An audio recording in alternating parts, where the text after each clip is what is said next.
বিনষ্ট হয়। এই কথা শুনে বৈশিষ্ট্যদেব বললেন, হে রামচন্দ্র, তুমি উত্তম প্রশ্ন করেছ। যদিও তুমি হলে স্বয়ং ভগবান, তোমার নাম গ্রহণে মানুষ পবিত্র হয়ে থাকে, তবুও লোকের মঙ্গলের জন্য তোমার কাছে আমি সর্বশ্রেষ্ঠ ও পরম পবিত্র একটি ব্রতের কথা বলছি। বৈশাখ মাসের শুক্লপক্ষীয় একাদশী মোহিনী নামে প্রসিদ্ধ। এই ব্রতের প্রভাবে মানুষ সকল পাপ, দুঃখ ও মোহজাল অচিরেই বিনষ্ট হয়। তাই মানুষের উচিত সকল পাপ ক্ষয়কারী ও দুঃখ বিনাশকারী এই একাদশীর ব্রত পালন করা। একাগ্র চিত্তে তার মহিমা তুমি শ্রবণ করো। এই কথা শ্রবণ মাত্রই সমস্ত পাপ বিনষ্ট হয়। পবিত্র সরস্বতী নদীর তীরে ভদ্রবতী নামে এক সুশোভনা নগরী ছিল। রামচন্দ্র বংশজাত ধৃতমান নামে এক রাজা সেখানে রাজত্ব করতেন। সেই নগরীতে ধনপাল নামে এক বৈশ্য বাস করতেন। তিনি ছিলেন পূর্ণবান ও সমৃদ্ধিশালী ব্যক্তি। তিনি নলকূপ, জলাশয়, উদ্যান, মাঠ ও গৃহ ইত্যাদি নির্মাণ করতেন। তিনি ছিলেন বিষ্ণু ভক্ত পরায়ণ ও শান্ত প্রকৃতির মানুষ। এবং সেই ধনপালের 5 জন পুত্র সন্তান ছিল: সুমনা, দ্রুতিমান, মেধাবী, সুকৃতি ও ধৃষ্টবুদ্ধি। এই 5 জন পুত্র ছিল। ধৃষ্টবুদ্ধি ছিল অতি দুরাচারী এবং সে সর্বদা পাপ কার্যে লিপ্ত থাকত। পরস্ত্রী সঙ্গী, বেশ্যা আসক্ত, লম্পট ও দুষ্ক্রিয়া প্রকৃতি পাপে সে অত্যন্ত আসক্ত ছিল। দেবতা, ব্রাহ্মণ ও পিতামাতার সেবায় একেবারেই মতি ছিল না। সে অনার্য কার্যে রত, দুঃস্বভাব ও পিতৃধন ক্ষয়কর ছিল। সবসময় সে ভক্ষণ ও সুরাপানে মত থাকত। তার পিতা একদিন রাস্তা থেকে পথ চলে যাচ্ছিলেন। হঠাৎ তিনি দেখতে পেলেন ধৃষ্টবুদ্ধি এক বেশ্যার গলায় হাত রেখে নিঃসংকোচে ঘুরে বেড়াচ্ছে। তার নির্লজ্জ পুত্রের এভাবে চৌরাস্তায় ভ্রমণ করতে দেখে তিনি অত্যন্ত মর্মাহত হলেন। এই কুস্বভাবকে দর্শন করে ক্রুদ্ধ হয়ে তিনি তাকে গৃহ থেকে বার করে দিলেন। তার আত্মীয় স্বজনও তাকে পরিত্যাগ করল। সে তখন নিজের অলংকার আদি বিক্রি করে জীবন অতিবাহিত করত। কিছুদিন এইভাবে চলার পরে অর্থের অভাব দেখা দিল। ধনহীন দেখে সেই বেশ্যাগণ তাকে পরিত্যাগ করল। অন্ন বস্ত্রহীন ধৃষ্টবুদ্ধি ক্ষুধা তৃষায় অত্যন্ত কাতর হয়ে পড়ল। অবশেষে নিজের গ্রামে এসে চুরি করতে শুরু করলো। একদিন রাজ প্রহরী তাকে ধরে বন্দী করলো, কিন্তু তার পিতার সম্মানের কথা ভেবে তাকে মুক্ত করে দিল। এভাবে কয়েকবার সে ধরা পড়ল এবং কয়েকবারই সে সারা পেল, কিন্তু তবুও সে চুরি করা বন্ধ করলো না। তখন রাজা তাকে কারাগারে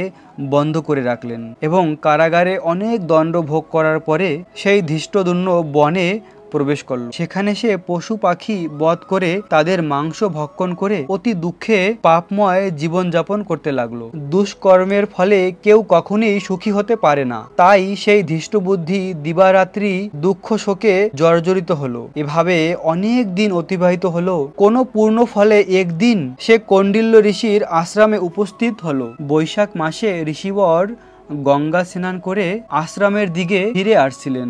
শোকাকুল ধৃষ্টবুদ্ধি তার সম্মুখে উপস্থিত হলো। ঘটনাক্রমে ঋষির বস্ত্র হতে এক বিন্দু জল তার গায়ে পড়ল, আর সেই জলের স্পর্শে তার সমস্ত পাপ দূর হলো। হঠাৎ করে তার শুভ বুদ্ধি উদয় হলো, আর ঋষির সামনে সে গীতাঞ্জলি পুটে প্রার্থনা করতে লাগলো, হে ঋষি শ্রেষ্ঠ, যে পুণ্যের প্রভাবে আমি এই ভীষণ দুঃখ যন্ত্রণা থেকে মুক্তি লাভ করতে পারি তা কৃপা করে আমাকে বলুন। ঋষিবর বললেন, বৈশাখ মাসের শুক্লপক্ষের মোহিনী নামে যে প্রসিদ্ধ একাদশী আছে, তুমি সেই একাদশীর ব্রত পালন করো। এই ব্রতের ফলে মানুষের বহু জন্মের পূর্বকৃত কর্মফল পাপ রাশি ক্ষয় হয়ে থাকে। এই মহামুনি ঋষিবরের উপদেশ শ্রবণ করে প্রসন্ন চিত্তে ধৃষ্টবুদ্ধি সেই ব্রত পালন করলেন। হে মহারাজ রামচন্দ্র, ওই ব্রত পালনে সে নিষ্পাপ হলো, দিব্য দেহ লাভ করে অবশেষে গরুরে আরোহণ করে সকল প্রকার ঐশ্বর্যশালী বৈকুণ্ঠ ধামে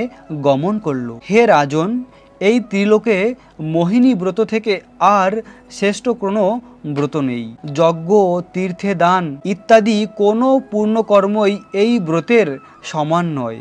এই ব্রতের কথা শ্রবণ ও কীর্তনে সহস্র গোদানের ফল লাভ হয়। প্রিয় ভক্ত, অপার মহিমা রয়েছে এই মোহিনী একাদশীর। এই মোহিনী একাদশীর ব্রত পালন করে ধৃষ্ট বুদ্ধি ভগবানের নিত্যধাম বৈকুণ্ঠ ধাম প্রাপ্ত হয়েছিলেন।